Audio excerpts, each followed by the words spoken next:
आड़ा काम बिगाड़ा। 3 बहुओं के रवैये से सासू माँ बहुत परेशान थी। दरअसल बात ये थी कि तीनों बहुओं में किसी बात को लेकर अनबन हो गई थी। तब से ही तीनों एक दूसरे से मुंह फुलाए रहती थी। ना कोई सीधे मुंह किसी से बात करती, ना किसी का कहना मानती। पड़ोसी भी इस बात को जानते थे और जाने कैसे कैसे बातें भी करते। इसीलिए सासू माँ ने तीनों बहुओं को तुरंत अपने कमरे में बुलाया।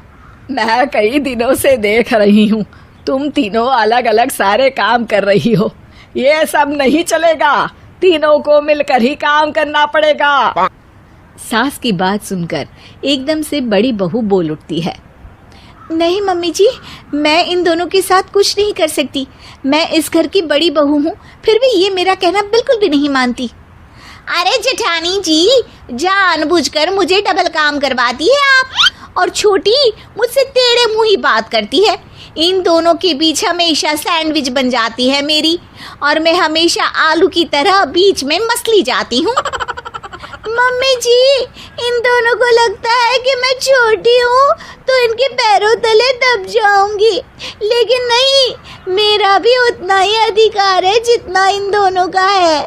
बड़ी आई दोनों मेरी चुगली करने के लिए, मुझे क्या कम समझ रखा है। तीनों बहू एक दूसरे से बहस करने लगती है और सास दोबारा ये देखकर टेंशन में आ जाती है और सबसे कहती है, चुप हो जाओ, अब से तुम तीनों सारे काम एक साथ करोगी, आंख बंद करके एक दूसरे की बात सुनोगी। तुम तीनों इस बात को गांठ बांध लो, वरना अगली छुट्टियों में तुम्हारा अपना मायके जाना कैंसिल। सास की बातें सुनकर डर के मारे तीनों हामी भर देती हैं। जी मम्मी जी, मैं समझ गई। हाँ मम्मी जी, जैसा आप कहें, आप जो कहेंगी मैं वही करूंगी। तीनों बहू सास की बात को गांठ बांध लेती है और वादा करती है कि अब से सारे काम वो तीनों एक साथ मिलकर ही करेंगी।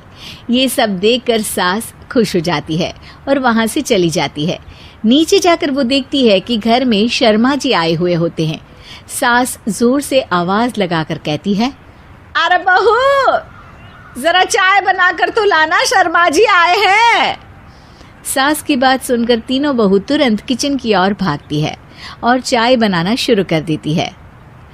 मुझे तो एकदम मसाले वाली कड़क चाय पसंद है, तो हम शर्मा जी के लिए मसाले वाली चाय ही बनाएंगे। अरे नहीं दीदी, गर्मी के मौसम में मसाला चाय कौन पीता है? मैं तो शर्मा जी के लिए इलायची वाली चाय ही बनाऊंगी। ये कैसी बात कर रही हैं आप दोनों? मेरी मम्मी ने सिखाया है कि मेहमान को ज्यादा दूध और शक्कर वाली चाय देनी चाहिए, वरना वो घर वालों को कंजूस समझते हैं। तो मैं तो शर्मा जी को ऐसी ही चाय दूंगी। तीनों बहुएं अपने अपने तरीके से चाय में शक्कर, मसाला, पत्ती सब डाल देती है। उबलने के बाद तीनों मिलकर चाय बाहर लेकर जाती है और शर्मा जी और सासू माँ को देती हैं। चाय पीने के बाद शर्मा जी सासू माँ को देखकर शर्मा जाते हैं और शर्मिंदा महसूस करते हैं कि आखिर उन्होंने चाय पीने के लिए हामी क्यों भरी। सासू माँ भी चाय पीना शुरू करती है और कहती हैं, अरे बहू, ये कैसी चाय बनाई है? चाय है या मीठे दूध की बासुंदी? हाँ, चाय अच्छी नहीं लगी क्या? कोई बात नहीं, हम पराठा बनाकर लाते हैं। चलो चलो अंदर। हाँ चलो, हाँ आती हूँ मैं भी। नहीं, मेरा पेट चाय ने ही चौपट कर दिया, वही काफी है। पराठे से पोपट नहीं करवाना, मैं तो चलता हूँ। शर्मा जी चुपचाप पतली गली से निकल जाते हैं। अगले दिन सास बहुओं से कहती है, अरे बहू, जाओ जाके ऊपर के गेस्ट हाउस की सफाई कर दो। कल हमारे यहाँ मेरे दूर के रिश्तेदार आने वाले हैं, तो पूरे कमरे को चमका देना, समझी? तीनों बहू सास की बात को मानकर ऊपर सफाई करने चली जाती हैं और तीनों कमरे की सफाई चालू कर देती है। बड़ी बहू मकड़ी के जाले साफ करती है, तो बीच वाली झाड़ू लगाना और छोटी वाली सर्फ डालकर जमीन धोना शुरू कर देती है। अरे दीदी, जेठानी जी, अभी मैंने पूरी फर्श धोई और आप फिर से धूल नीचे गिरा रही हैं। और मछली जेठानी जी, आप बिना झाड़ू की धूल यहाँ छटक रही हैं। अरे तीनों को साफ करना है, एक साथ सफाई करते हैं ना। अरे वही तो, हम साथ साथ हैं, घर साफ साफ है। तीनों बहू ऐसे ही काम में उलझ जाती है और 2 घंटे तक एक ही कमरे की सफाई करती रहती है। बहुत देर से अपनी बहुओं को ना देखने के कारण सास ऊपर कमरे में उन्हें देखने जाती है, लेकिन कमरे में घुसती ही वो गीली फर्श पर फिसलने के कारण नीचे गिर जाती है। ओरी मोरी मैया, हड्डी मरोड़ के रख दी। आए मेरी तो कमर ही टूट गई रे। तीनों बहुएं सास को उठाती हैं और बिस्तर पर सुला देती है। अरे मेरे हाथ पैर दर्द कर रहे हैं, दबा दो, आराम मिलेगा। हाँ जी माँ जी। अरे जी माँ जी, जी माँ जी। और तीनों बहुएं एक साथ सास के हाथ को दबाना शुरू कर देती हैं।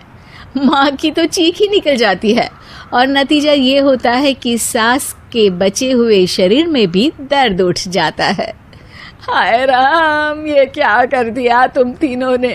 अरे मेरी तो किस्मत ही फूटी है कि तुम जैसी बहुएं मुझे मिली। हे भगवान, पूरे शरीर में दर्द बढ़ गया है। अब तो पता नहीं कि चल भी पाऊंगी या नहीं। माफ करो, मुझे गलती हो गई मुझसे कि तुम तीनों को एक साथ काम करने के लिए बोला। सोचा था तीनों मिलके अच्छे से काम करेगी, लेकिन बड़े बुजुर्ग सही कहते थे कि 3 तिगाड़ा काम बिगाड़ा। तुम लोगों ने ये बात ना आज साबित करके दिखा दी। तुम तीनों को तो समझाना यानी मानो भैंस के आगे बीन बजाना है। तुम्हें अकेले अकेले काम करना है ना, तो अब से तुम अकेले ही अपना अपना काम करो। तीनों बहुएं वहां से जाने लगती है। अरे कहाँ जा रही हो? आप ही ने तो कहा कि अपना अपना काम तो मुझे मुल्तानी मिट्टी लगानी है। अरे मुझे भी तो नेल पॉलिश लगानी है, मुझे ना मेहंदी लगानी है। सास अपना सर पीट लेती है और कहती है, अरे मुझे भी लगाना है कुछ।